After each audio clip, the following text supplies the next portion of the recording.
샬롬, 좋은 아침입니다. 2026년 2월 15일 매일 성경 순서에 따라서 요한복음 5장 31절부터 47절까지 말씀을 함께 묵상하고 기도하는 시간 가지도록 하겠습니다. 오늘 말씀의 제목은 성경이 내게 대하여 증언하거니와 입니다. 오늘 말씀을 요약해보면 예수님께서 자신이 하나님의 아들이심을 선포하셨습니다. 그리고 그 주장이 객관적이고 확실한 증거에 기초하고 있음을 밝히시는 장면이 오늘 말씀에 나오게 됩니다. 사실 이 유대인들의 법정 원리가 있습니다. 이것은 두세 사람의 증인의 법칙에 따라서 주님은 세례 요한의 증언을, 주님이 행하셨던 표적을, 하나님 아버지의 음성을, 그리고 모세의 율법이라고 하는 성경을, 이 네 가지를 예수님께서 자신이 하나님의 아들이심을 증언하는 이 증거로 제시하십니다. 그러나 이 유대인들은 성경을 정말 열심히 연구했으면서도 정작 그 성경이 가리키고 있는 생명의 주님을 거부하는 아주 비극적인 모습을 보여주고 있습니다. 이제 우리 말씀을 한 절씩 살펴보면서 성경이 말하고 있는 진의를 함께 나누도록 하겠습니다.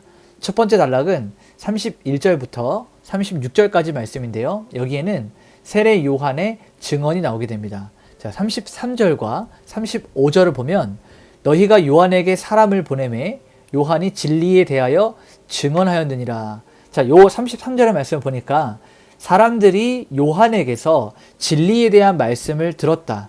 요한은 진리에 대해서 증언하였다라고 하는 것을 통해서 이 요한이 자신이 진리다라고 말하는 것이 아니고 진리이신 예수 그리스도를 증언하고 있음을 우리는 알 수 있습니다. 자, 35절에도 요한은 켜서 비치는 등불이라 너희가 한때 그 빛에 즐거이 있기를 원하였거니와. 그러니까 사람들이 이 메시아 예수 그리스도를 알기 이전에는 그 진리에 대해서 증언하고 있었던 요한에게 배우고 요한과 함께하는 것을 즐거워하였다라고 이렇게 이야기하고 있는 것입니다. 자, 세례 요한은 스스로 빛이 아니었으나 빛을 비추는 등불로서 그리스도 예수를 가리켰던 것이죠. 유대인들은 이 세례 요한에게는 열광했습니다. 그의 가르침이 남달랐고 그의 삶과 그의 모든 것들이 존경받고 성경에 나오는 굉장히 중요한 이런 일들을 많이 감당했기 때문에 사람들은 요한에 열광했지만 정작 이 요한이 가리키고 있었던 본체이신 예수 그리스도를 받아들이지 않았습니다.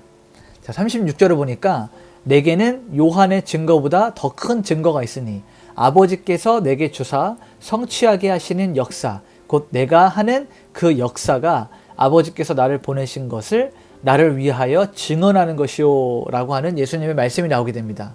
그러니까 이것은 말이 조금 어렵지만 예수님이 행하셨던 모든 표적이 그분이 하나님의 아들이시다라고 하는 것을 입증하는 가장 강력한 증거가 된다 이 말입니다.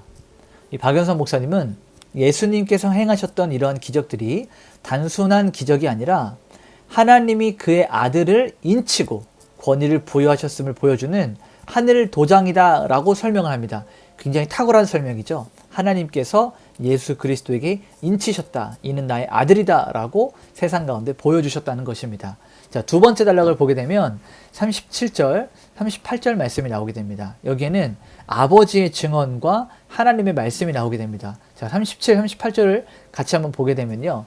또한 나를 보내신 아버지께서 친히 나를 위하여 증언하셨느니라. 너희는 아무 때에도 그 음성을 듣지 못하였고 그 형상을 보지 못하였으며 그 말씀이 너희 속에 거하지 아니하니 이는 그가 보내신 이를 믿지 아니함이라 라고 하고 있습니다. 자, 하나님께서는 예수 그리스도께서 세례를 받으실 때 그리고 또 변화산에서 변화되셨을 때 이런 여러 많은 상황들 가운데서 예수가 나의 아들이다 라고 하는 것을 친히 하나님께서 증언하셨습니다. 음성으로 말씀을 하셨죠. 그러나 이 유대인의 마음 속에는 이 하나님의 말씀이 있을 자리가 없었습니다.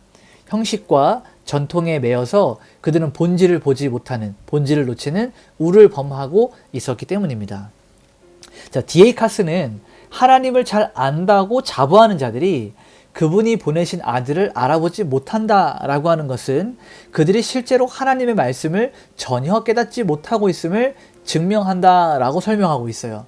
굉장히 아이러니하죠. 하나님을 잘 안다고 하면서 하나님이 하시는 일들에 대해서 전혀 알지 못하는 것은 결국은 하나님을 알지 못하고 하나님의 말씀을 깨닫지 못한다라고 하는 것의 반증이 되는 것입니다. 자, 세 번째 단락은 39절부터 44절까지 말씀인데요. 여기에는 성경의 목적에 대해서 기록하고 있습니다. 자, 39절, 40절을 보게 되면 너희가 성경에서 영생을 얻는 줄 생각하고 성경을 연구하거늘 이 성경이 곧 내게 대하여 증언하는 것이니라. 그러나 너희가 영생을 얻기 위하여 내게 오기를 원하지 아니하는도다 라고 기록하고 있습니다. 자, 유대인들은 이 성경, 그러니까 구약 성경을 지독할 정도로 연구했어요. 이 말씀을 물고 뜯고 공부하고 집어삼키면서 하나님의 말씀을 연구했습니다. 그러나 이 성경의 목적지가 예수 그리스도를 가리키고 있다는 사실을 놓치고 있었던 거예요. 성경을 지식을 쌓는 도구로만 이렇게 쌓아가다 보니까, 그런 도구로만 활용하다 보니까 생명이신 그리스도께로 인도하는 이 이정표였던 구약의 말씀들을 놓쳐버리고 만 것이죠.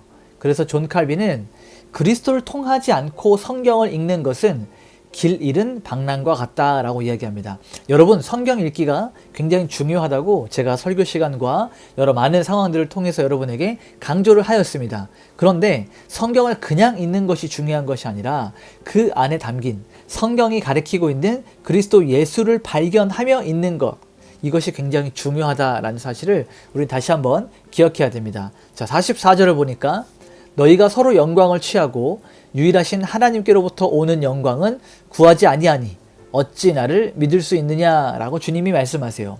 자, 유대인들이 믿지 못했던 근본적인 원인은 무엇입니까? 바로 교만입니다.